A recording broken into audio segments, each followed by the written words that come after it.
warahmatullahi wabarakatuh.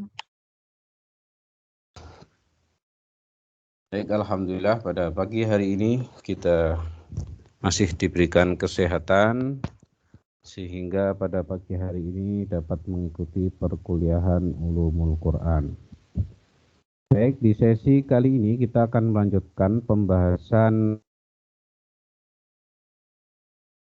Di awal kita menyampaikan pengantar tentang Ulumul Quran.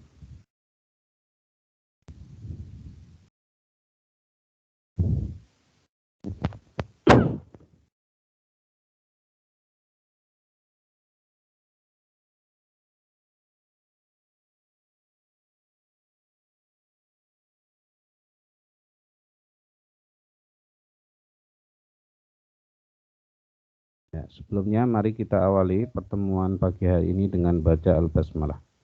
Bismillahirrahmanirrahim. Bismillahirrahmanirrahim.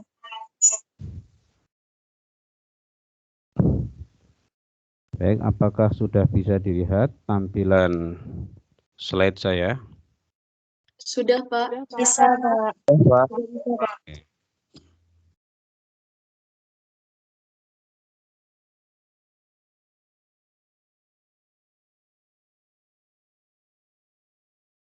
Ya, apabila di pertemuan sebelumnya kita bahas tentang pengertian ulum terkait dengan apa itu ulumul Quran, maka di pagi hari ini kita akan lebih spesifik bahas tentang Al-Quran itu sendiri. Ya, Al-Quran dan Wahyu. Nah, kita akan membahas terlebih dahulu terkait dengan pengertian Al-Quran. Apa itu Al-Quran? Oke, sebelumnya mungkin ada yang tahu apa itu Al-Quran? Definisi Al-Quran baik secara bahasa ataupun secara istilah. Salam Allah, Pak. Apa itu? Halo, suaranya Al-Quran adalah putus-putus. Allahu ghairu makhluq. Al-Quran Kalamullah ghairu adalah makhluk. Al-Quran adalah apa lagi? Kalamullah, Pak. Kalamullah. diturunkan kepada melalui malaikat Jibril. Kalamullah yang diturunkan kepada Nabi Muhammad melalui Kepada malaikat Jibril. melalui malaikat Jibril. Oke. Kalau pengertian secara bahasanya apa Al-Quran?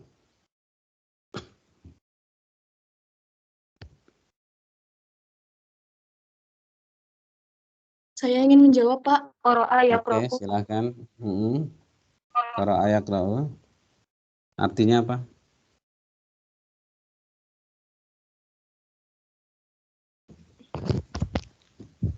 Qara'a yaqra'u. Siapa tadi? Bacalah dan membaca. Membaca.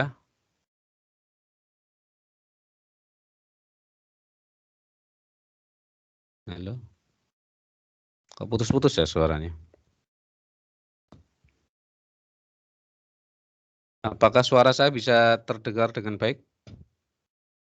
Terdengar dengan jelas, Pak. Oke. Terdengar, Pak. Ya, berarti yang putus-putus bukan suara saya. Baik, ya kita awali dari definisi Al-Quran terlebih dahulu. Oke, apa sih Al-Quran itu? Ya. Nah, pengertian Al-Quran ya tadi sudah kalian jawab. Jadi Al-Quran ya dari pengertian secara bahasanya, secara etimologisnya itu dari kata qara'a yaqra'u ya. Qara'a yaqra'u. Nah, yang sudah pernah belajar bahasa Arab ya tahu tentang tasrif ya. Qara'a itu fi'il madhi, yaqra'u itu fi'il mudhari'. Nah, kemudian ada kata qira'ah sebagai masdar. Ya, qira'atan dan Qur'anan ini sebagai masdar. Nah, jadi Al-Qur'an itu adalah bentuk masdar Ya, dari kata qara'a yaqra'u qira'atan Qur'anan. Artinya apa? Nah, artinya adalah bacaan. Nah, selain dari makna ini, ya sebenarnya kata Quran, ya ketika disebut dengan kata qara'a, itu selain maknanya adalah bacaan, kata qara'a bisa juga dimaknai sebagai mengumpulkan gitu ya, dari kata dhamma, dhammal huruf wal kalimat ba'duha ila ba'din. Ya, mengumpulkan atau menyatukan, merangkai. Ya. Sebenarnya kata qara'a ini menurut beberapa ahli bahasa menyebut ya alifnya ini sebenarnya dihilangkan ya, mahmusnya hamzah yang ada di tengah ini dihilangkan. Sehingga sebagian menyebut kata qara'a itu malah menjadi bukan qara'a tapi corona. Ya, bukan virus tapi ya. Jadi corona, kalau corona itu kan artinya bisa menghubungkan, membandingkan. Nah, maka kata qara'a juga bisa dimaknai dalam arti ya, mengumpulkan atau dhammul huruf wal kalimat. Ya, merangkai huruf-huruf dan kalimat ya, antara satu dengan yang lain. Ya, sehingga disebut dengan qiraah. Ya, karena pada prinsipnya ketika orang itu membaca, ya, membaca itu kan merangkai kata. Ya, merangkai huruf dengan huruf menjadi kata. Kata dirangkai kata dengan kata maka menjadi kalimat. Nah, itulah membaca. Ya, dalam pengertian bahasa. Ya, sehingga orang yang baca, ya, orang yang disebut dengan yakro, ya, yakro itu adalah merangkai tadi, ya, merangkai huruf dengan huruf sehingga menjadi kata, kata dirangkai kemudian menjadi sebuah kalimat. Nah, kalimat itu kalau dalam Al-Quran maka kemudian disebut sebagai ayat. Nah, itulah yang disebut dengan qiraah. Ya, maka disebut dengan dhammul huruf wal kalimat ya, ba'duha ila ba'din fit tartil. Ya, itu ketika membaca.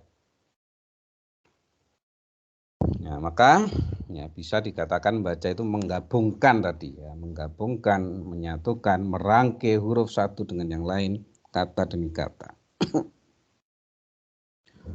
Nah, kemudian ada kata Quran, kita lihat di sini ya, qiraatan Quranan. Kata Quran ini adalah dibangun ya dalam wazan ya. Kalau kita belajar ilmu sharaf itu ada wazan ya. Ya, wazan itu ada fa'ala ya. Nah, di sini fu'lan. Jadi masdar Quran yaitu bunya ala wazni Qur'anan. Fu'lanan. Fu'lan. Seperti kata ghufran. Ya. Syukron. Ya, thu'ban. Ya, itu wazannya ya, fu'lan, Quran. Ya, kemudian ya dari bentuk masdar yang disebut dengan Quran, ya, ini disebut bahwa nama dari Quran itu bimaknan wahid summiya bihil makruh. Karena pada prinsipnya Quran itu kan yang dibaca. Ya, walaupun dia bentuknya masdar, ya, tetapi sebenarnya Quran itu menjadi maf'ul. Nah, maka disebut dengan ya, summiya bihil makruh tasmiyatan lil maf'ul bil masdar. Jadi menamakan ya, suatu kata benda ya yang disebut sebagai maf'ul, ya, maf'ul itu objek ya, tetapi dengan masdar. Ya, meskipun Quran itu bukan kata benda sebenarnya ya. Karena dia bukan makhluk, tadi ada yang menyebut ghairu makhluk ya. Karena ada sebagian kelompok Islam seperti Mu'tazilah mengatakan Quran itu makhluk. Ya, tapi Quran itu bukan sekedar bacaan biasa dan dia bukanlah benda. Karena Quran itu kalamullah. Kalamullah itu bukan benda. Sehingga bukan makhluk. Adapun yang benda itu kan hanya mushaf, tulisannya. Tapi hakikatnya kalam itu adalah firman Allah. Dan firman Allah itu ghairu makhluk. Ya, jadi tasmiyatan ya, lil maf'ul bil masdar. Ya, Quran di sini. Ya. Kemudian yang dimaksud dengan Quran ini memiliki makna khusus. Jadi tidak hanya sekadar bacaan. Artinya tidak seperti buku-buku yang lain, berbeda Quran itu. Ya. Maka disebut di sini ada kekhususan. Ya, waqad khassal Quran bil kitab ya, al-munazzal ala Muhammadin sallallahu alaihi wasallam. Ya, fassara lahu kal alamis syakhs. Jadi Al-Quran itu memiliki kekhususan ya, karena Al-Quran adalah kitab yang diturunkan ya, kepada Nabi Muhammad SAW sehingga dia seperti alam as-syakhsi, suatu nama yang digunakan dalam bahasa Arab.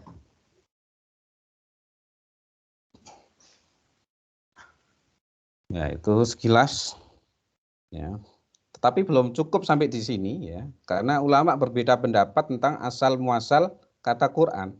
Ya, ada yang mengatakan ya Quran itu tadi ya berasal dari tasrif qira'a. Ya, tapi ada yang tidak sepakat juga bahwa Al-Quran itu disebut dari kata qira'a. Ya. Nanti kita lihat. Nah, kalau kita membaca dalam Mabahis fi Ulumil Quran ya, yang ditulis oleh Manail Qattan disebutkan tentang beberapa definisi itu.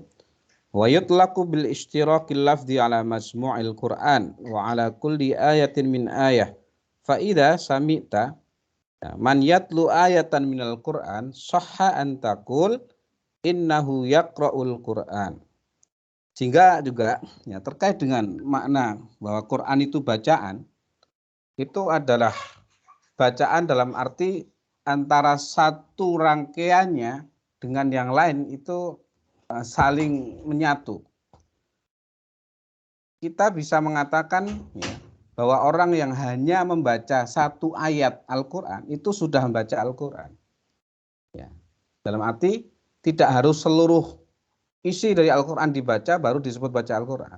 Tetapi membaca satu ayat pun dalam Al-Quran itu juga disebut dengan membaca Al-Quran.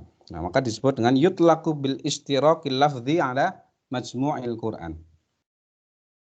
Ya, jadi walaupun alif lam mim yang dibaca itu sudah membaca Al-Quran. Nah, itu bedanya. Jadi yang disebut membaca Al-Quran tidak harus seluruh isinya dibaca baru disebut membaca Al-Quran.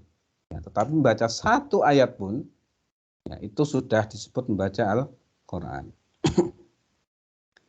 Wa idza quri'al Qur'an fastami'u lahu wa ansitu. Nah, dalam ayat itu yang di surat Al-A'raf ayat 204, ya, apabila kamu mendengar ya, dibacakan Al-Quran fastami'u lahu wa ansitu. Maka perdengarkanlah ya, dengarkanlah dengan baik, ya, perhatikanlah wa ansitu dan diamlah.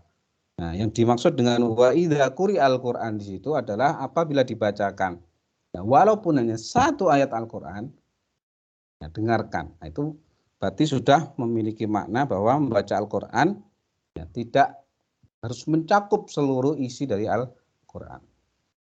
Nah, ini hal yang spesifik, yang khusus ya, dimiliki oleh Al-Qur'an.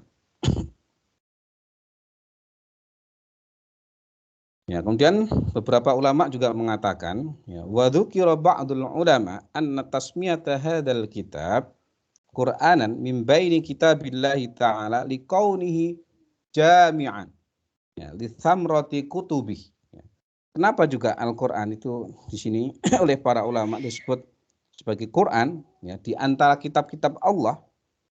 Karena Al-Qur'an itu juga mencakup seluruh kitab-kitab yang telah Allah turunkan ya, sebelum Nabi Muhammad. Artinya kitab-kitab yang diturunkan kepada para nabi. Karena Quran itu yang mencakup suhuf al-anbiya, termasuk suhuf-suhuf para nabi. Kemudian juga kitab-kitab seperti Taurat, Zabur, Injil, itu semua sebenarnya sudah tercakup di dalam Al-Quran. Maka disebut dengan istilah Quran, tidak hanya sekadar disebut sebagai Alkitab. Ya, walaupun nanti kita akan pelajari juga nama-nama lain dari Al-Quran. Ya, sehingga di sini disebutkan dzukira ba'dul ulama anna tasmiyata hadzal kitab Qur'anan min baini kitabillahi ta'ala likaunihi jami'an li thamrati kutubi. Ya, bal li jam'ihi thamrah jami'il ulum, bahkan mencakup seluruh ilmu. Ya, tidak hanya kitab-kitab para nabi, ya, tetapi juga berbagai macam ilmu itu tercakup di dalam Al-Quran. Ya, maka Quran ya tadi tidak hanya disebut dhammul huruf wal kalimat, ya, tidak hanya menggabungkan, ya, merangkai kata, merangkai huruf, tetapi juga merangkai semua kitab-kitab Allah yang sudah diturunkan dan juga berbagai macam ilmu. Ya, karena hakikatnya Al-Quran itu ya ada segala sesuatu di situ. Ya, sebagaimana di surat An-Nahl ayat 89 Allah berfirman, "Wa nazzalna 'alaikal kitab ya tibyanan likulli syai." Dan kami turunkan kepadamu, yaitu kepada Nabi Muhammad, Alkitab, yang dimaksud Alkitab yaitu Al-Quran, tibyanan likulli syai. Ya, sebagai penjelas untuk segala sesuatu. Nah, maka dalam Al-Quran itu tidak hanya membahas tentang akidah, tidak hanya membahas tentang ibadah, tetapi juga berbagai macam ilmu. Ada ilmu astronominya, ya, bagaimana tentang penciptaan alam semesta, ya, ada juga ilmu biologinya, bagaimana Allah menumbuhkan tumbuh-tumbuhan, menciptakan manusia, ada ilmu kedokterannya, nah, kemudian juga hukum-hukum kehidupan, pemerintahan, perniagaan, muamalah, perkawinan, ya, peperangan, bahkan hukum bersuci juga ada. Oleh karena itu disebut dengan tibyanan likulli syai. Yang Quran itu mencakup, menjelaskan segala sesuatu.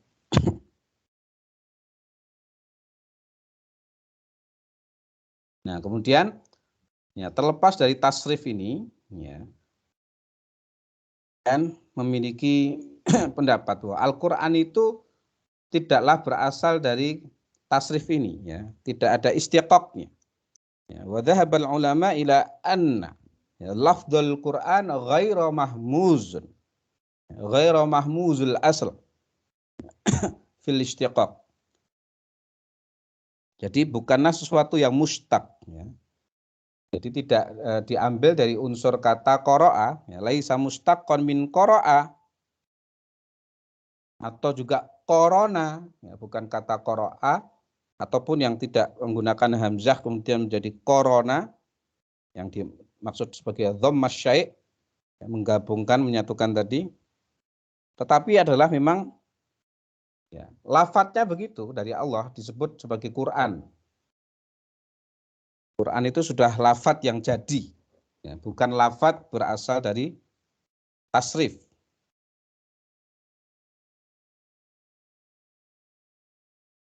Ya, bahkan ada yang mengatakan wal Qur'anul Karim yata'adzar tahdiduhu bit ta'arif al-mantiqiyah.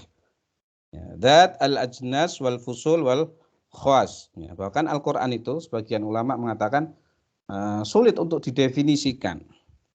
Ya, bahkan batasannya itu seperti apa untuk bisa menjelaskan makna yang mencakup atau al-makna al-jami' al-mani, begitu ya.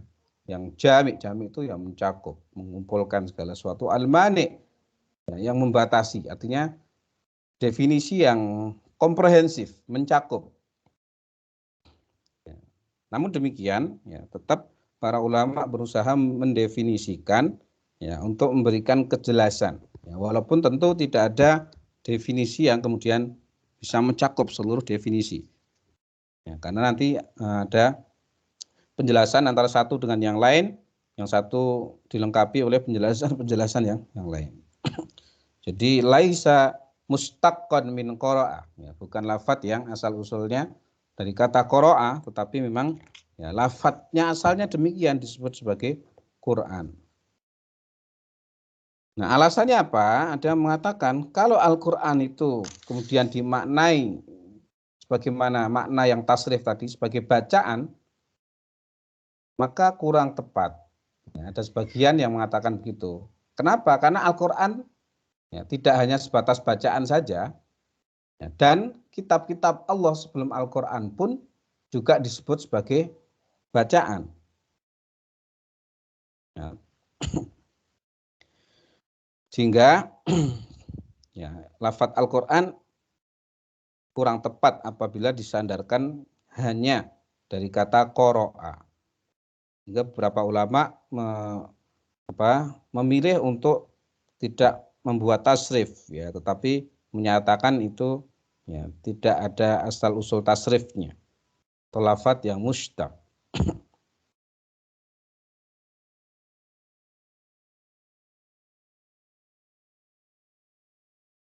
Nah, kemudian ya, kita lihat di antaranya. Ya, merujuk pada surat Al-Qiyamah ya. Inna alaina jam'ahu wa Qur'ana fa idza qara'nahu fattabi' Qur'ana. Ya, sungguhnya atas tanggungan kamilah mengumpulkannya yaitu Al-Qur'an di dadamu dan membuatmu pandai membacanya. Nah, apabila kami telah selesai membacakannya, maka ikutilah bacaannya itu. Ini yang ada di surat Al-Qiyamah ya, kata Qur'ana. Nah, ini tadi ya, Quran juga dapat dipahami dalam pengertian maf'ul, ini yang sudah saya jelaskan, ya, dengan pengertian dibaca makro. Ya, sehingga dalam hal ini apa yang dibaca makro itu diberi nama bacaan atau Quran, ya, atau penamaan maf'ul dengan masdar. Ya, ini yang tadi saya sebut bahwa Quran itu disebut bacaan, ya, tetapi posisinya sebagaimana dia maf'ul, ya, karena dibaca menjadi objek. Nah, ulama seperti Imam Syafi'i kita tahu, ya, sebagaimana yang dikutip As-Suyuti, nah, Quran adalah isim alam ghairu mustaq. Nah, ini yang juga sudah saya katakan. Ya. Jadi tidak ada asal usul katanya, tapi memang nama khusus yang diberikan oleh Allah. Ya, khusus untuk firman Allah yang diturunkan kepada Nabi Muhammad. Ya, seperti halnya kitab lain, Taurat, Injil, Zakaf, dan lain sebagainya. Nah, jika Quran berasal dari kata qara'a, berarti setiap yang dibaca dapat dinamai Quran. Nah, ini yang membuat beberapa ulama tidak sepakat. Nah, untuk mentasrifkannya tadi.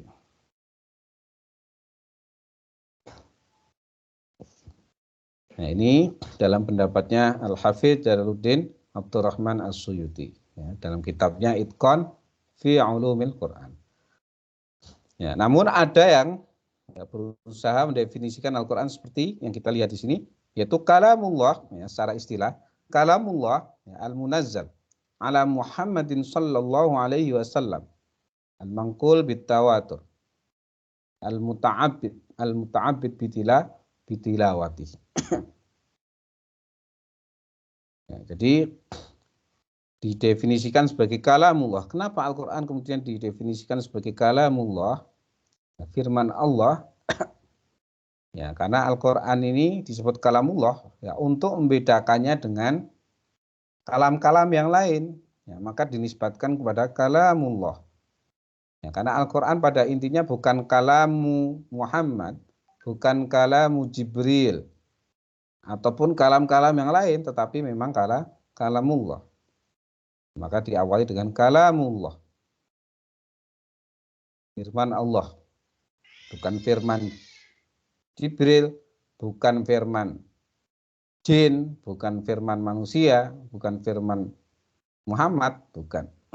Tapi kalamullah.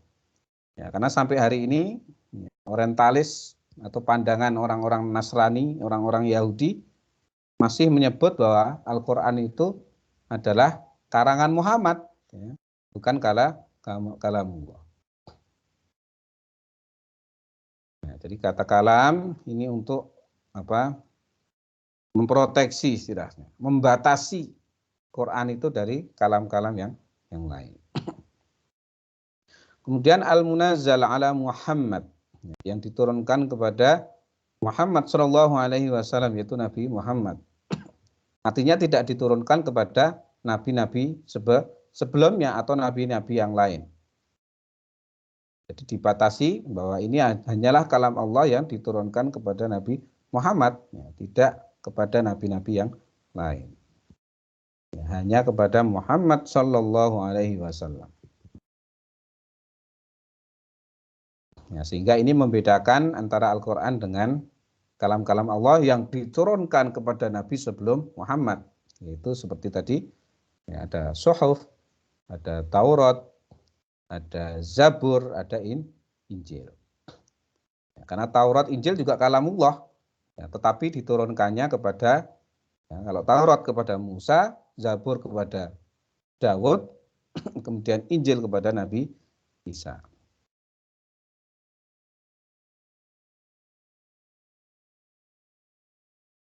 Ya, maka di keterangan ini kita lihat, ya, kalamullah ini penisbatan pada lafdzul jalalah. Bedakan Al-Quran dari kalam atau perkataan-perkataan yang lain. Ya. Karena ada yang menuduh juga bahwa Al-Quran itu hanya, ya, itu kata-kata jin yang disampaikan di Gua Hira gitu kan. Ya, orang-orang orientalis kan seperti itu.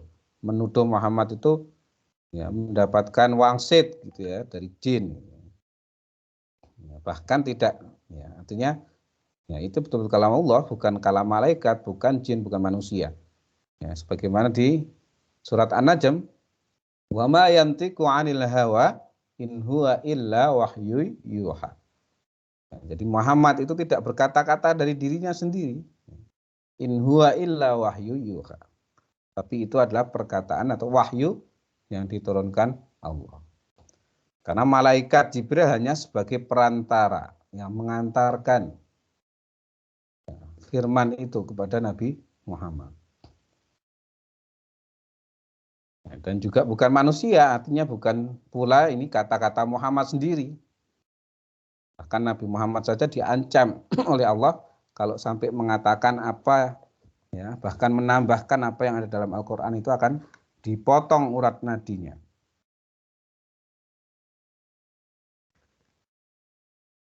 Ya, maka sifat Nabi Muhammad itu ummi. Karena itu memang skenario Allah agar apa? Ya, tuduhan-tuduhan bahwa Muhammad itu hanya tukang sihir, Muhammad itu hanya tukang syair, atau Muhammad itu menulis Al-Quran dengan bertanya kepada para pendeta atau rahib Yahudi, ya, itu agar terbantahkan karena Nabi Muhammad tidak pernah belajar baca tulis. Maka disebut An-Nabiyul Ummi, ya, Nabi yang buta huruf, memang tidak bisa membaca, sehingga Al-Quran itu betul-betul murni dari Allah. Ya, dan Al-Quran disampaikan dengan cara didiktekan, ditalkinkan, gitu ya. Bagaimana dalam riwayat hadis turunnya wahyu. Nah, kemudian ada sifat khusus lagi, yaitu al-manqulu bitawatur. Sifat bitawatur, jadi diperlukan untuk membedakan Al-Quran dengan firman Allah lainnya yang diturunkan kepada Nabi Muhammad, tapi tidak masuk kategori mutawatir yang disebut seperti hadis ahad. Ya, karena pada intinya memang Al-Quran itu disampaikan secara tawatur, ya. Mutawatir, hadis itu kalau mutawatir itu syahidnya banyak, yang menyampaikan banyak. Ya, karena para hufat, penghafal Al-Quran itu banyak. Ya, tapi ini dibedakan nanti dengan hadis. Karena Nabi Muhammad tidak hanya menerima kalam Allah itu berupa Al-Quran, tapi ada kalam Allah yang berupa hadis, sebagaimana hadis qudsi.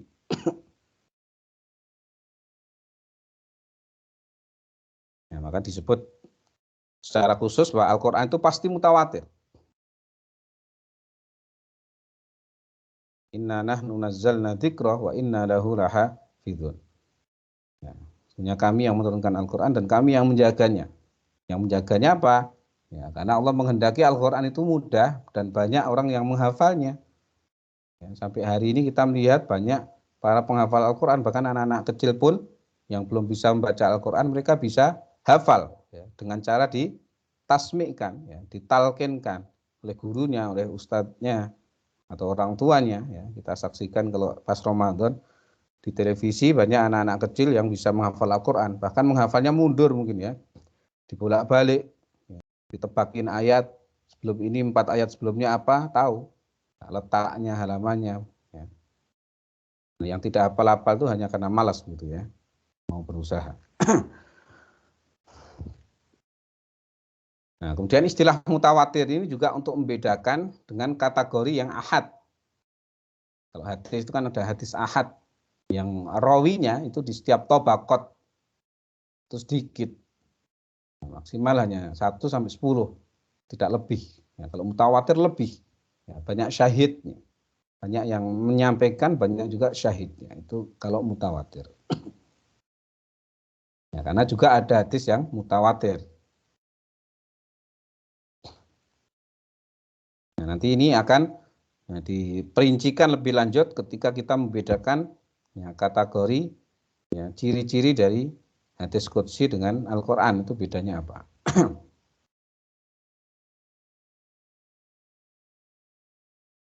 Nah, kemudian ya, karena hadis nabawi pun ada yang bersifat mutawatir, maka untuk membedakannya dengan Al-Quran ditambahkan keterangan di bagian akhir, ya, yaitu definisi al-muta'abbad, ya, bitilawati. Ya, kekhususan Al-Quran itu adalah ketika orang membacanya itu bernilai ibadah. Sedangkan kalau hadis ya, belum cukup hanya membaca. Tapi kalau Al-Quran jelas, ya, banyak hadis menguraikan bahwa membaca Al-Quran 1 huruf saja sudah bernilai kebaikan. Tapi kalau hadis tidak. Selain itu juga karena Al-Quran harus dibaca ketika sholat. Tidaknya Al-Fatihah itu dibaca. Maka disebut al-muta'abbad bitilawati. Ya, bahwa orang yang bacanya itu bernilai ibadah. Ya, karena hanya Al-Quran lah firman Allah yang dibaca, ya, di waktu melaksanakan ibadah. Ya, yaitu sholat. Ya. Karena sholat harus membaca Al-Fatihah. Maka disebut ini muta'abbad bitilawati. Nah, sedangkan firman Allah berupa hadis, ya, tidak juga dibaca dalam sholat. Nah, kalau hadis kan tidak dibaca dalam sholat. Nah, kalau Al-Quran dibaca dalam sholat. Nah, maka dalam sholat harus membaca Al-Quran. Nah, kemudian sebagian ulama, ya, masih menambahkan sifat lain. Ya, karena menurutnya mungkin ada yang kurang, yang belum didefinisikan juga di dalam cakupan definisi sebelumnya.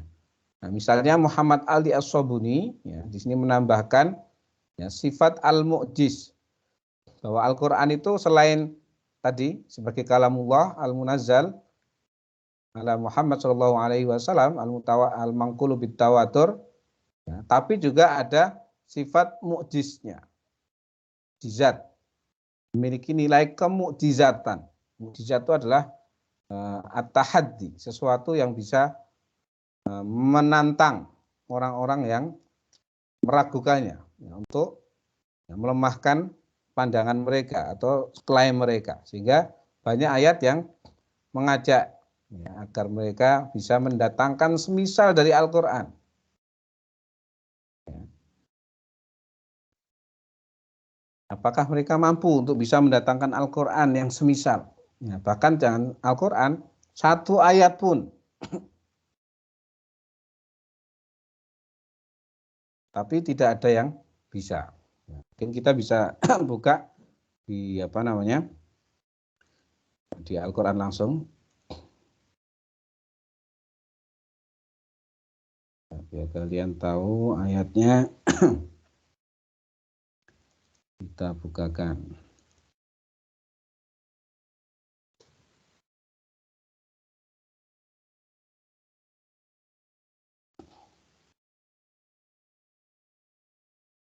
Misal di Al-Baqarah saja.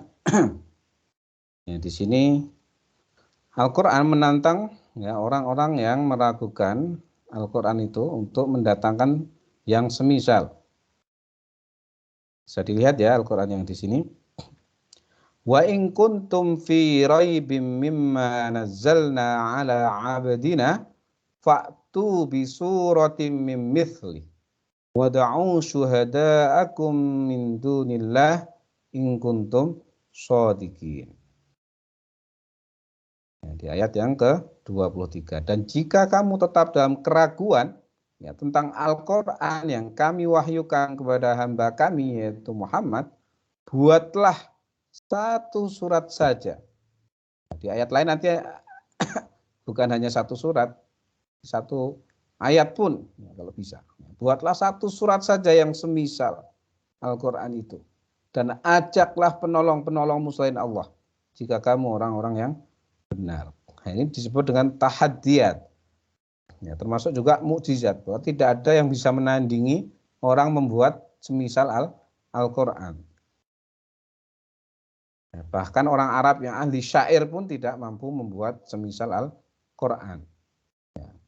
Dan sisi-sisi kemukjizatan Al-Quran itu sangat banyak. Tidak hanya dari isinya, tapi juga mulai dari ya, untaian kata-katanya yang sangat indah. Ketika kita perhatikan, ya, misalnya surat An-Nas saja, akhirnya itu bisa sangat indah, ya, sin semua. Qul a'udzu birabbin nas, malikin nas, ilahin nas, min syarril waswasil khannas, alladzi yuwaswisu fi sudurin nas, minal jinnati wan nas. Akhirnya sin semua. Qul huwallahu ahad juga begitu, dal semua. Atau qaf semua, qul a'udzu birabbil falaq. Nah, itu menunjukkan ya, keindahan ya, susunan kata-katanya. Nah, belum isinya. Kalau kalian mungkin sudah pernah membaca kitab-kitab agama lain seperti kitab Taurat, Injil, ya, itu bahasanya berbeda dengan Al-Qur'an ya. Bahkan yang Injil bahasa Arab sekalipun ya, bahasanya tidak akan seindah Al-Qur'an. Apalagi Al-Quran ini dibaca oleh orang yang dikaruniai Allah suara yang merdu. Nah, bacaannya akan bagus. Akan ya, terdengar bagus. Itu Al-Quran. Dan banyak hal-hal yang gaib yang diceritakan atau untuk memberitakan hal-hal yang akan terjadi di masa yang akan datang. Atau juga ya, mengabarkan tentang suatu peristiwa yang telah terjadi di masa lalu. Yang disebut dengan nubuat. Nah, misalnya hal-hal ya, marojal bahraini yaltaqiyan. Ada dua laut yang bertemu, yang satunya asin, yang satunya tawar. Nah, itu Al-Quran sudah memberitakan itu. Padahal Nabi Muhammad nggak pernah keliling lautan, nggak pernah keliling samudra. Itu sisi kemujizatannya. Ya, belum lagi dari aspek yang lain. Ya, tentang penciptaan manusia, tentang janin. Ya, Nabi Muhammad zaman itu belum ada namanya USG begitu ya. Belum ada ilmu biologi sebagaimana saat ini, tetapi sudah bisa mengabarkan tentang peristiwa ya, kejadian manusia. Nah, itu menunjukkan bahwa Al-Quran itu betul-betul mukjizat, ya, betul-betul wahyu. Nah, misalnya kalau kita buka di surat An-Najm gitu ya, ada kata janin di situ.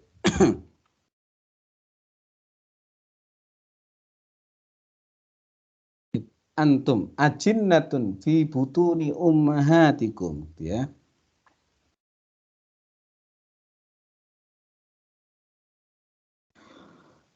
Kalian bisa lihat di ayat ke-32 di sini ya.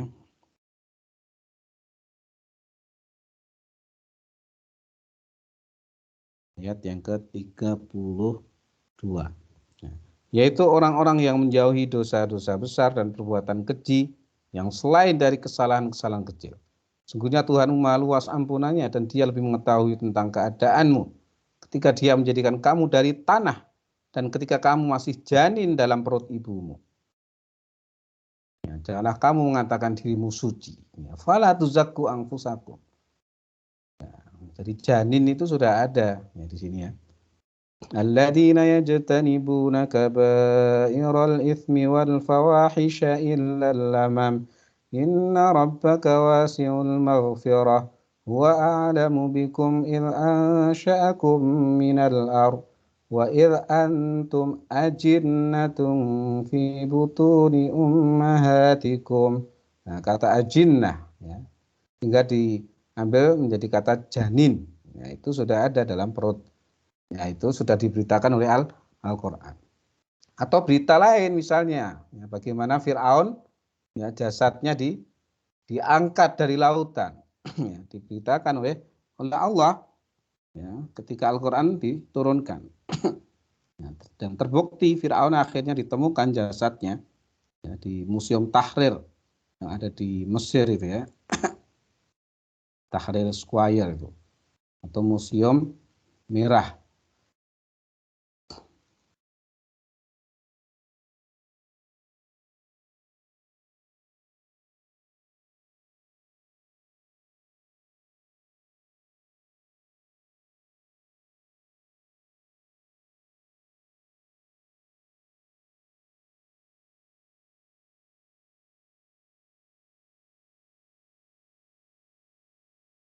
Ya, nah kalian bisa lihat misalnya di ayat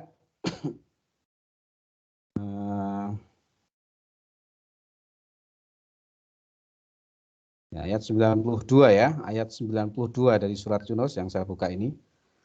Ya, Allah berfirman di sini, a'udzubillahi minasyaitonirrajim, "Falyawma nunajjika bibadanika litakuna liman khalfaka ayah." Ya, wa inna katsiran minan nasi an ayatina laghafilun. Ya. Di ayat yang 92, maka pada hari ini kami selamatkan badanmu supaya kamu dapat menjadi pelajaran bagi orang-orang yang datang sesudahmu. Dan sungguhnya kebanyakan dari manusia lengah dari tanda-tanda kekuasaan kami. Nah, ini mukjizat ya, bahwa jasad Fir'aun ya, pada hari ini nunajjika bibadanika. Badannya Fir'aun itu diselamatkan. Ditemukan kembali ya, agar orang-orang yang hidup berikutnya menyaksikan dan mengambil hikmah, mengambil ibrah, pelajaran. Nah, dan masih banyak lagi ayat-ayat yang lain ya, berkaitan dengan ya, kisah-kisah para nabi terdahulu. Nah, itu bagian dari beberapa contoh ya, kemukjizatan Al-Quran. Ya, sehingga di sini maka ya, Ali As-Sobuni itu menambahkan dalam definisi itu kata ya, sifat mukjizat, mukjiz. Ya, biwasitah Al-Amin Jibril alaihissalam. Ya, karena memang hakikatnya Al-Quran diturunkan melalui wasitah, melalui wasilah, ya, perantara dari malaikat Jibril atau yang disebut dengan Ruhul Amin, ruh yang dipercaya sebagai pengantar, gitu ya. Pengantar wahyu, yaitu malaikat Jibril. Al-maktub fi al-masahif, yang tertulis di dalam mushaf. Nah, tetapi dalam konteks yang dijelaskan oleh Ali As-Sobuni ini, ya, definisi tentang makna Al-Quran itu tampaknya lebih lebih ditujukan untuk makna Al-Quran dalam bentuk yang tercetak gitu ya. Karena Al-Quran itu kan hakikatnya dulu ketika diturunkan belum tercetak dalam lembaran, belum berbentuk mushaf. Nah, tetapi dalam definisi Ali As-Sobuni itu lebih pada makna secara Al-Quran yang tertulis, ya, al-maktub fil masahif. Tapi dalam makna Al-Quran yang tidak dibukukan, ini tidak mencakup. Tapi memang ya, Al-Quran saat ini sudah tertulis dalam bentuk mushaf. Kemudian al-mabdu bi suratil Fatihah. Al-Quran saat ini sudah tersusun rapi, ya, terurutkan, ya, diawali dari surat Al-Fatihah. Ya, tetapi ketika Al-Quran itu pada awalnya diturunkan, Al-Quran belum ditertibkan. Ya, kita tahu bahwa dalam surat yang diturunkan pertama kali adalah Al-Alaq, ya, Iqra bismi rabbikal ladzi khalaq. Yaitu tidak diletakkan di awal surat, tidak. Karena tartib nuzuli ini tidak menjadi patokan ya, dalam menentukan tartib as-surah. Sehingga yang diletakkan pertama al-mabdu'i di suratil Fatihah. Diawali dengan surat Al-Fatihah susunannya. Kemudian al-mukhtatam di suratin Nas, yang ditutup dengan surat An-Nas. Karena hakikatnya mushaf yang kita dapati saat ini ya, surat pertama adalah Al-Fatihah dan surat terakhir adalah surat An-Nas. Itu Al-Quran yang ada pada saat ini. Ya, ini untuk membedakan ya, dengan kitab-kitab yang lain. Kalau kitab yang lain ya, tentu tidak seperti ini. Misalnya kalau di kalangan Ahmadiyah itu ada kitab At-Tadhkirah itu ya. Itu nyontek Al-Quran itu ya. Isi-isinya sebenarnya mirip-mirip Al-Quran gitu ya. Ya. Tapi maknanya banyak yang diplesetkan ya, ke Mirza Ghulam Ahmad. Ya, atau Injil pun tidak seperti ini. Ya, kalau Injil yang kita dapati saat ini tidak seperti Al-Quran ya. Karena memang Injil yang saat ini banyak yang dipalsukan. Sudah tidak lagi otentik seperti Injil yang diturunkan di masa Nabi Isa. Demikian juga kitab Taurat. Tapi Al-Quran tidak. Dan Al-Quran ini isinya ya sama semua ya, 144 surat. 114 kok, 144. 114 ya. Nah, itu definisi dari Ali As-Sobuni. Nah, kemudian lengkapnya, nah definisi Al-Quran versi As-Sobuni adalah Al-Quran adalah firman Allah yang bersifat mukjizat. Memiliki sifat mukjizat tadi. Ya, kemudian diturunkan kepada penutup para nabi. Kita tahu bahwa penutup para nabi itu adalah Nabi Muhammad. Penutup para nabi dan rasul ya, karena mencakup. Ya, ada nabi yang tidak rasul, tapi ada ya, nabi yang juga rasul. Nah, Nabi Muhammad itu adalah nabi dan rasul. Dan nabi sekaligus juga rasul. Ya, dia menerima wahyu, juga menyampaikan risalahnya. Karena ada yang tidak menyampaikan risalah, ya, hanya sebagai nabi, gitu ya. Dan juga membawa syariat baru. Kalau ada yang membedakan antara definisi nabi dan rasul itu tidak semata tablignya, ya, tetapi juga syariat. Kalau rasul itu membawa syariat baru. Kalau nabi itu menguatkan syariat rasul sebelumnya. Dengan perantara Amin Jibril alaihi salam. Sebagai pengantar wahyu kepada para nabi, termasuk kepada Rasulullah. Maka dalam setiap bulan Ramadan, ya, sebagaimana di surat Al-Qiyamah itu, ya, Rasulullah selalu melakukan murojaah ya, untuk mengulangi hafalan Al-Qur'annya bersama malaikat Jibril alaihi salam.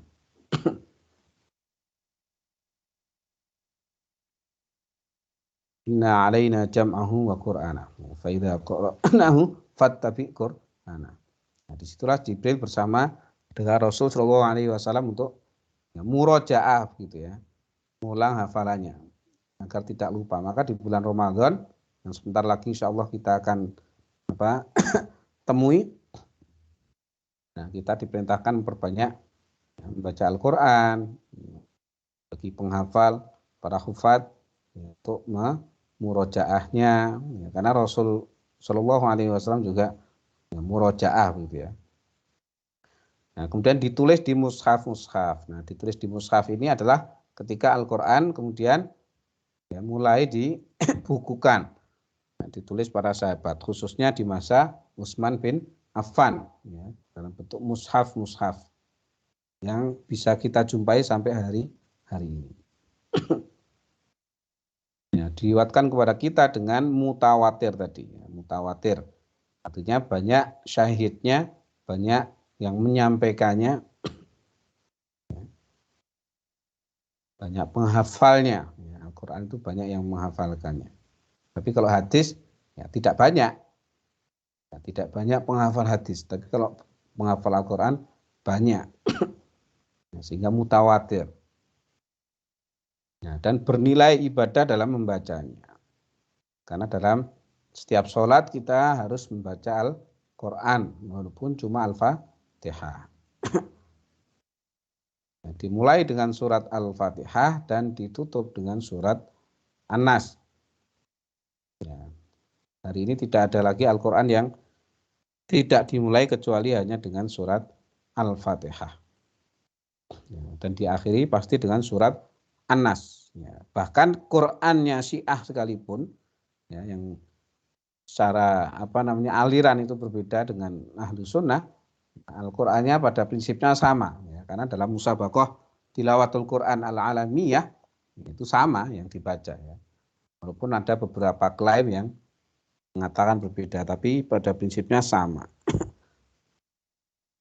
Nah, ini definisi Al-Qur'an ya menurut Ali As-Sobuni, ya, yang menambahkan definisi dari sebelumnya. Oke, sampai di sini mungkin ada yang mau bertanya, mau ditanyakan. Mafhum ya?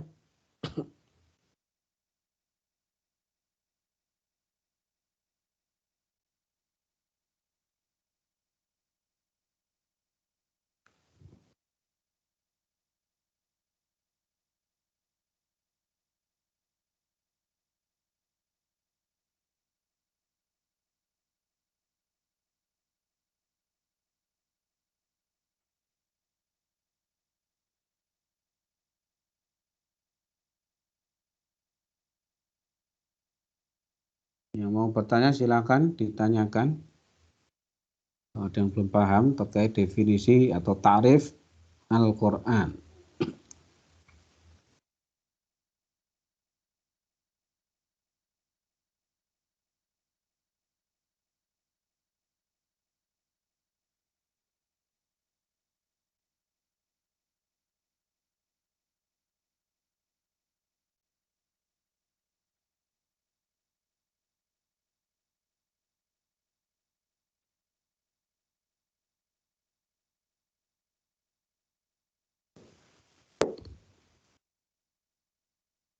Halo, kok nggak ada respon? Jangan-jangan pada tidur ini, karena nggak menyalakan kamera gitu ya. Jadi saya ini masih baik hati, tidak nyuruh kalian mengaktifkan kamera sebenarnya. Padahal seharusnya di kontrak belajar itu kalian harus mengaktifkan kamera ya. Itu untuk menunjukkan keseriusan. Maka setiap kuliah begini, kalau ada yang tidak presensi, ya nanti nggak usah presensi sekalian gitu ya. Jadi jangan sampai kalian lupa presensi ya. Karena apa? Ya kalian menunjukkan mukanya aja tidak. Jadi jangan-jangan yang kuliah cuma namanya kan gitu ya. Apalagi online kan begitu. Nah, maka nanti kalau presensi silakan semua presensi, jangan ada lagi yang WA, Pak, maaf saya lupa tidak presensi. Ya itu salah sendiri gitu ya. Jadi next time ya kalau ada yang lupa presensi nggak usah lapor. Jadi otomatis ya dianggap nggak hadir gitu. Karena yang hadir saja ya, yang ada namanya itu belum tentu kalian fokus ikut kuliah ya. Bisa jadi sambil disambi kuliahnya. Sambil nyuci kayak masak kayak atau malah main game. Bisa jadi gitu ya. Oke. Sudah tidak ada pertanyaan? Kalau tidak ada pertanyaan saya yang nanya ini. Pak, saya ingin bertanya. Oke. Siapa? Lala. Coba diaktifkan kameranya. Biar saya tahu Sudah aktif, mukanya. Pak. Apalagi tingkatan 21 ini. Sudah aktif? Mana? Sudah. Lala. Mana Lala? Di sini yang sudah muncul baru Artiami dan Sika. Where's your face? Sudah ada tidak, Pak? Belum ada. Ntar coba saya ulang, Pak.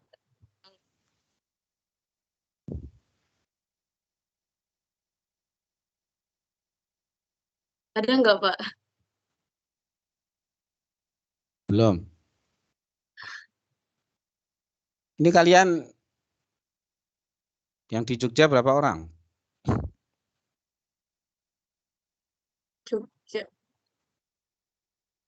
Udah banyak sih, Pak. Dari 29 orang ini, yang di Jogja berapa orang?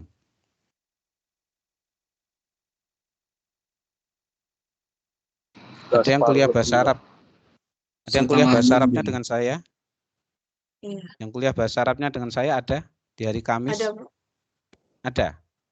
Ada di kelas ini? Ini kan kelas B toh? Iya. Iya, Pak. Berarti Iya. semua dengan saya kuliah bahasa Arabnya? Iya, Pak. Karena belum pernah masuk begitu ya. Nah, sebenarnya saya mau ngajak ini ya. Ada Syekh dari Al-Azhar untuk ngisi kelas kuliah bahasa Arab dari kelas B gitu ya. Tapi belum terlaksana karena Kamis kemarin libur. Kamis sebelumnya juga ini ya, baru akses kontrak perkuliahan. Nah, sebenarnya rencana Kamis besok saya mau mengajak itu. Oke, silakan. Ini karena ulumul Quran. Yang mau bertanya tadi Lala ya. Iya, Pak. Saya Apa mau bertanya. tanya apa Lala? Ini, Pak, mengenai kan ada saya baca mengenai Imam As-Suyuti menukil sebuah riwayat bahwa Al-Quran tidak hanya memiliki satu nama. Nah, ada sekitar 50 nama. Tapi yang paling sering kita dengarkan yang Az-Zikr, Al-Kitab, Al-Furqan, sama Asy-Syifa. Nah, untuk penjelasan lebih lanjut dari 50 nama, kenapa hanya dipilih beberapa itu yang paling sering kita dengar itu kenapa ya, Pak? Ya, jadi Asmaul Quran itu sebenarnya tidak hanya satu ya. Sebenarnya kita belum masuk ya. Bentar lagi kita baru akan masuk tentang Asmaul Quran wa Ausafuh gitu ya. Jadi beberapa nama Al-Quran itu yang banyak digunakan adalah yang memiliki dasar yang kuat yang disebutkan oleh Al-Quran sendiri ya. Misalnya kalau Al-Quran banyak ya, inna hadzal Qur'ana yahdi lillati hiya aqwam. Itu kan ada di surat Al-Isra. Nah, maka itu dipakai ya. Tapi ada nama-nama yang mungkin tidak disebutkan di Al-Quran sehingga juga tidak populer gitu ya. Karena Al-Quran itu kan memang yang paling bagus ketika kita mendalilkan itu dengan ayat ya. Atau tafsirul Quran bil Quran. Nah, maka banyak yang dipakai itu yang sumbernya dari Al-Quran. Kemudian yang lain misalnya Alkitab. Nah, di Alkitab, nama Alkitab ya. Al-Quran itu kan namanya Alkitab. Nah, itu juga banyak dipakai ya, karena di Al-Quran ada kata itu dzalikal kitabul la raiba fih misalnya. Nah, itu kata Alkitab sudah muncul pertama kali di surat Al-Baqarah atau di ayat lain di Al-Anbiya ayat 10 misalnya. Ya, walaqad anzalna ilaikum kitaban ya fihi dzikrukum. Nah, kata kitab juga digunakan ya, populer. Kemudian yang lain Al-Furqan. Ya, tabarakalladzi nazzala al-furqana ala 'abdihi. Ya, yakuna lil 'alamina nadhira. Al-Furqan juga banyak digunakan. Walaupun Al-Furqan ini juga pernah untuk menyebut nama dari Taurat ya. Di surat Al-Baqarah itu kan ada wa id ataina apa bunyinya saya lupa. Wa id atainal kitaba wal furqana ya la'allakum tahtadun itu ya. Nah, Al-Furqan di situ merujuk pada kitab Taurat ya, tapi lebih populer digunakan kemudian untuk Al-Qur'an. Sama dengan Alkitab tadi. Alkitab itu bahkan saudara-saudara kita yang Nasrani itu menggunakan kata Alkitab untuk menyebut nama Injil. Ya. Kalau nanti kalian belajar kristologi, ya, nanti akan lihat ini ya di hadapan kalian. Nggak tahu kelihatan nggak? Nggak kelihatan. Tidak, Pak. Ini yang di kamera ini ada namanya Alkitab. Atau saya bukakan. Ya kalian setidaknya tahu juga ya. Bentar. Ya, dia tidak terkecoh dengan nama-nama yang lain. Ini Alkitab.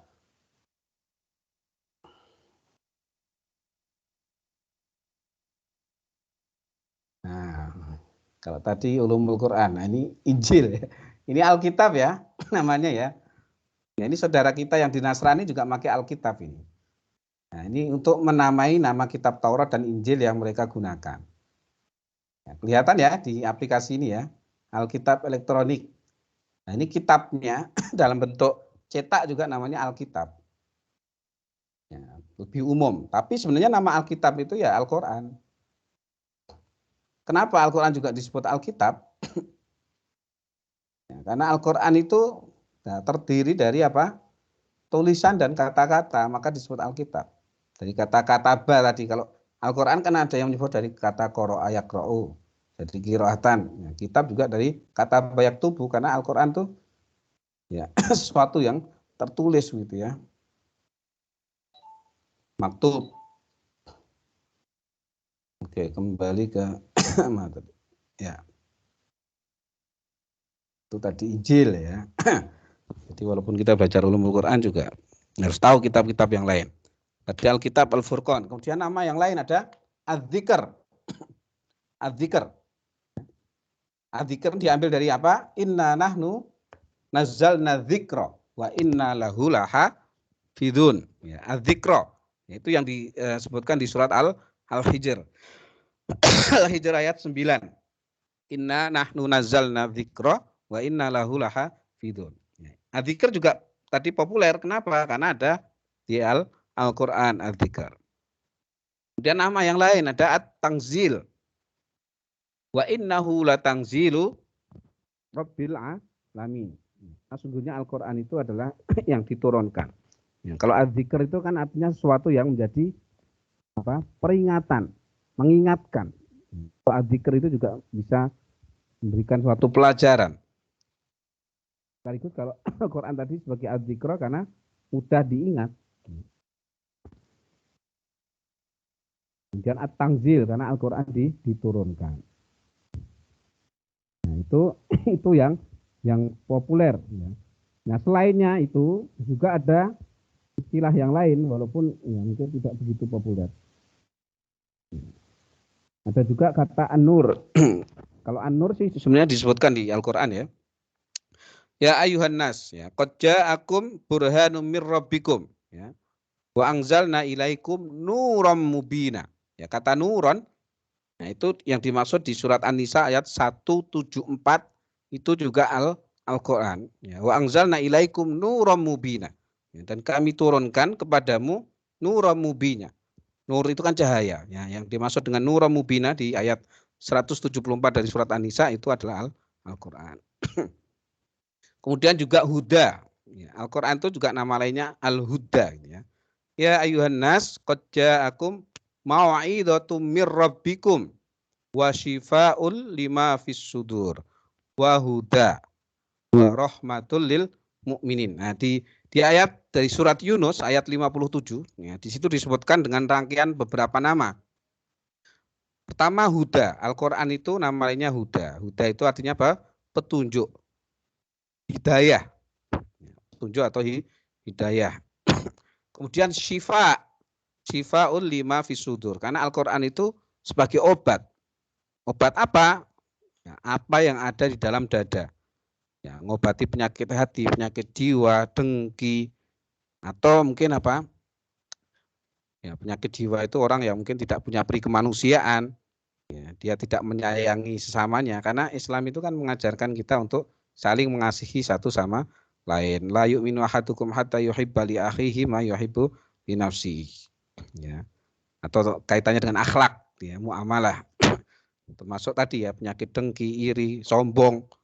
Ya, maka kisah-kisah tentang iblis yang sombong itu kan agar manusia itu tidak sombong menjadi penyakit hati. Itu namanya syifa. Ya, selain juga syifa itu juga bisa berarti ya, syifa secara jasmani gitu ya. Karena Al-Qur'an itu juga bisa menyehatkan badan gitu ya. Orang yang baca Al-Quran itu insya Allah lebih sehat. Ya. Kalau batuk, banyak baca Al-Quran itu dahaknya bisa keluar itu. Karena getaran-getaran apa? Getaran-getaran pita suara itu bisa menggetarkan dahak-dahak yang lengket gitu ya. Maka banyak baca Al-Quran. Makanya para qori khususnya yang mujawad itu ya, napasnya panjang dia.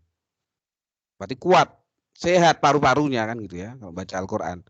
Karena itu juga belajar orang baca Al-Quran suaranya bisa melengking tinggi, panjang. Nah, itu karena dilatih. Ya, maka banyak Al-Qur'an itu menyehatkan apa? Paru-paru gitu ya. Beda yang nggak pernah baca Al-Qur'an apalagi tidur sampai siang gitu ya, nggak subuhan gitu ya. Itu pasti nggak sehat itu. Napasnya itu nggak kuat kalau suruh lari. Nyanyi juga begitu. Ya, kalau qori itu biasanya nyanyi juga suaranya bagus gitu ya. Ya, itu syifa, ya, menyehatkan itu. Syifaul lima fis sudur. Kemudian huda tadi ya. Ya. Kemudian nama lain ada mubarok. Barok itu bukan nama jenang kudus ya, tapi nama Al-Quran. Itu juga mubarok. Wa hadza kitabun anzalnahu mubarok. Ya, mubarakum musaddiqul ladzi baina yadayhi. Ya, musaddiqul ladzi baina yadayhi. Jadi surat Al-An'am ayat 92. Dan inilah kitab yang kami turunkan ya mubarakun. Nah, maka disebut Al-Qur'an itu juga namanya mubarak. Mubarak itu nama mantan presiden Mesir dulu ya. Mubarak itu yang penuh berkah, ya, memberkahi. Ya, kadang saudara-saudara kita di Nasrani juga sering menggunakan ini. Ya, semoga diberkati. Ya. Nah, tapi beda ya, berkat sama berkah itu beda. Kalau berkat itu nasi kenduri itu ya, nasi gurih, ya, berkat namanya. Mubarak ya, itu nama lain juga mubarakun, tapi nggak populer ini walaupun ada di Al-Qur'an juga. Jadi ada yang di Al-Qur'an populer tapi juga ada yang tidak populer. Ya, tidak populer itu juga karena mungkin tidak banyak orang tahu, jarang mendengar gitu ya. Kos Dinda di bagian mananya Kos Dinda? Di kos aja. Halo, ini kok rame sendiri. Siapa ini suaranya ini? Di mute dulu nih suaranya. Kos dia. Rehana, halo Rehana. Suaranya di mute dulu suaranya. Nah, ini malah ngobrol lagi. Nah, kemudian juga disebut apa? Mubin. Al-Qur'an itu nama lainnya Mubin. Ya, qad ja'akum minallahi nur wa kitabum mubin. Ya, kitab yang memberikan penjelasan, memberikan keterangan, itu Mubin. Di Al-Maidah ayat 15, ya, Mubin. Kemudian nama lain dari Mubin, Al-Qur'an juga disebut dengan Busro. Ya, Busro, kalian mungkin sering dengar tuh ya. Dulu Busro itu Busro Muqaddas ya. Busro itu kabar gembira gitu ya. Musaddiqal lima baina yadayhi wa hudaw. Ya, wa hudaw wa busro lil mu'minin. Jadi apa Al-Qur'an itu juga sebagai busro. Busro itu pemberi kabar gembira. Ya, kemudian juga disebut dengan Aziz. Ya, Aziz itu sebenarnya nama Allah itu juga Aziz ya. Ya, tapi nama lain Al-Qur'an juga disebut dengan Al-Aziz. Bukan Al-Aziz, tapi Kitabun Aziz ya. Ya, kalau Busra tadi Al-Baqarah 97, nah, kalau Aziz itu di surat Fussilat ayat 41. Innalladzina kafaru bidzikri. Dzikri di sini juga Al-Qur'an. Lamma ja'ahum wa innahu lakitabun aziz. Nah, aziz itu mulia. Ya, kalau untuk nama Allah, asma Allah nama aziz itu juga bisa berarti perkasa. Ya, aziz ini mulia. Ya. Wa innahu lakitabun aziz. Sesungguhnya Al-Qur'an itu adalah kitab yang apa mulia, aziz. Kemudian juga nama lainnya Majid. Bal huwa Qur'anum Majid fi lauhim mahfuz. Di surat Al-Buruj ya, di akhir surat Al-Buruj ya, ayat 21 itu. Bal huwa Qur'anum Majid. Majid. Majdun, Majid. Ya, kalau Majdun itu maknanya bisa berarti jaya ya. Majid di sini juga dimaknai mulia. Ya, kemudian tadi Busra, nah ada juga Bashir. Quran itu juga disebut dengan Bashira wa Nadhira. Ya, kitabun fussilat ayatuhu Qur'anan Arabiyya liqaumi ya'lamun. Bashira wa Nadhira. Ya, Bashir memberikan kabar, menyenangkan, menggembirakan. Nadhir itu yang menjadi peringatan. Ya, ada kata Bashir, ya, kemudian ada Nadhir. Ya, dan ada lagi ayat-ayat lain yang menyebutkan nama lain Al-Quran seperti Al-Muhaimin misalnya. Muhaimin, ya, bukan Muhaimin Iskandar ya. Muhaimin itu artinya apa? Yang membedakan, yang betul dan yang salah. Ya, seperti Al-Furqan, ya, tetapi Muhaimin ini seperti apa ya, batu ujian, ya, sebagai timbangan penguji, ya, untuk menguji keautentikan dari kitab-kitab terdahulu. Itu Muhaimin. Ya, di Al-Maidah 46 ya. 4446 itu, ya, di situ terkait hukum-hukum, ya, dalam kitab terdahulu. Nah, itu beberapa yang populer ya. Nah, sehingga tercampur antara nama dengan sifat, ya. Jadi wa kullu tasmiyah awas fahuwa bi'tibari ma'nan min ma'anil Quran, ya. Dan nama-nama lain yang tidak disebutkan. Ya. Nah, kalau kalian mau ngapalin nama itu semua juga nggak apa-apa, silakan dinamai ya. Diapalin. Ya, tetapi setidaknya yang ada di Al-Quran, ya, tahu lah. Kalau disebut Al-Dzikro itu Al-Quran, disebut Al-Furqan Al-Quran, atau Muhaimin tadi Al-Quran.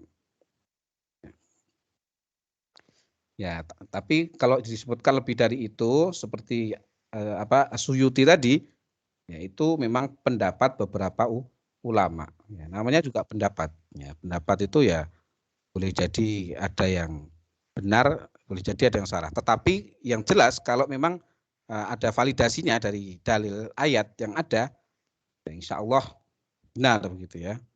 Nah, maka kita gunakan yang populer saja yang memang ada di Al-Quran, ya, tanpa perlu yang menambah-nambah yang lain. Ya, itu terkait dengan asma Al-Quran wa ausofuhu. Ya. Oke. Baik, saya rasa itu saja ya. Ada lagi pertanyaan lain? Ini other. Ayo, siapa ini? Suaranya bergema. Siapa yang mau bertanya? Raise your hand.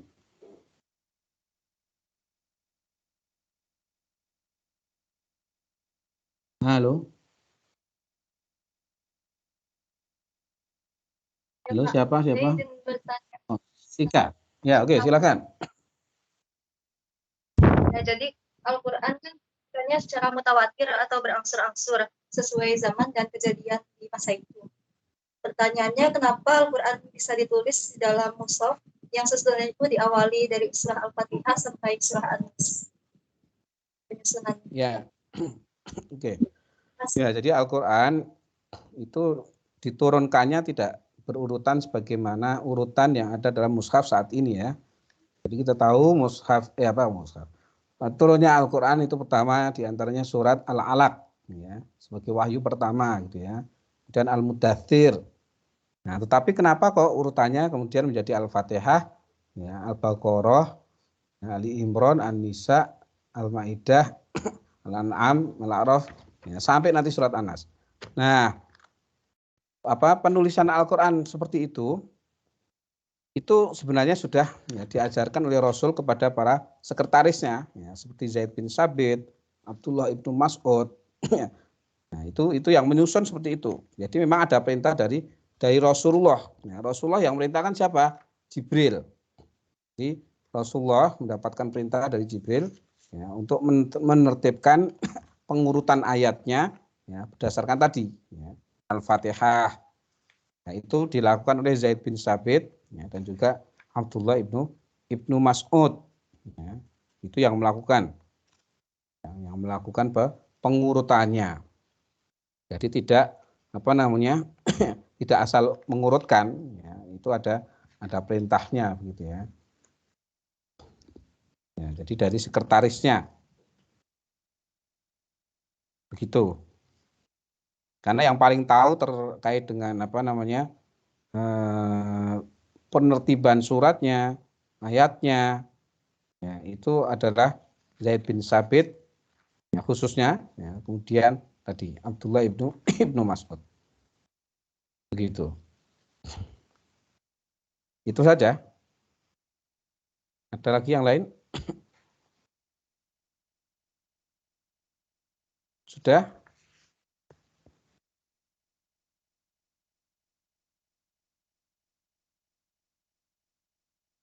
Pertanyaan lain apa? Ada lagi?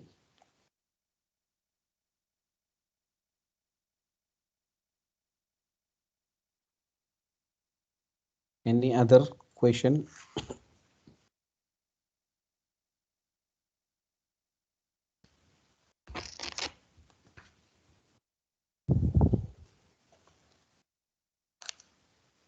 Sudah, tidak ada lagi pertanyaan?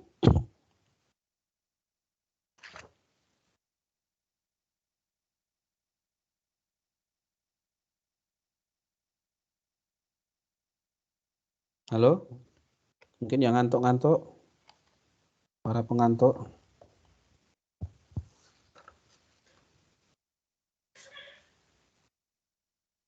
Kalau sudah tidak ada pertanyaan, silakan sambil diisi ya absensinya ya.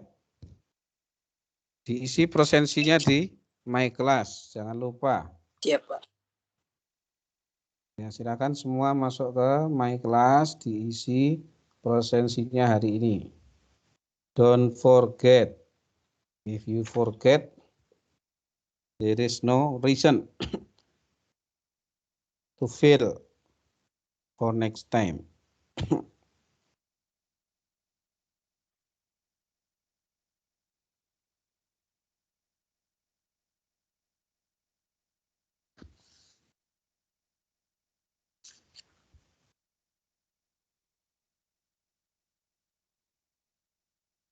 Sudah?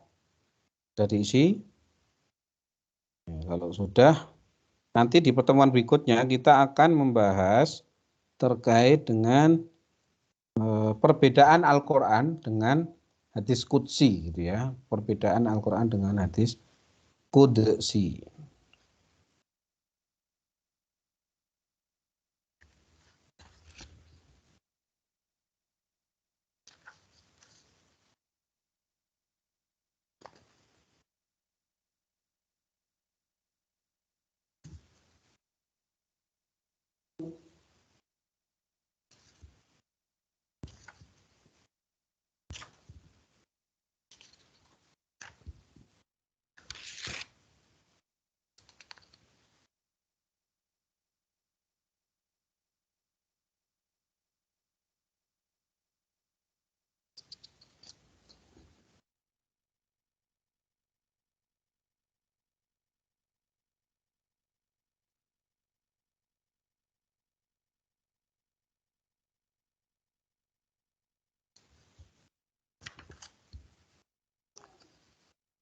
Sudah?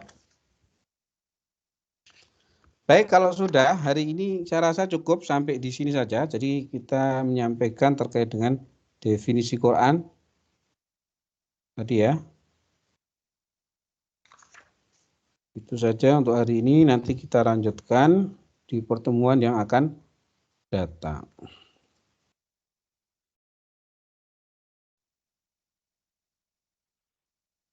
Sudah? Tidak ada lagi pertanyaan yang lain. Presensi sudah semua. Kalau sudah, saya rasa cukup untuk hari ini. Kita akhiri dengan doa kafaratul majlis. Subhanakallahumma wa bihamdika asyhadu an la ilaha illa anta astaghfiruka wa atubu ilaik. Assalamualaikum warahmatullahi wabarakatuh. Waalaikumsalam warahmatullahi wabarakatuh. Terima kasih Bapak. Sehat-sehat selalu. Jazakallah khairan Bapak. Sehat-sehat Pak.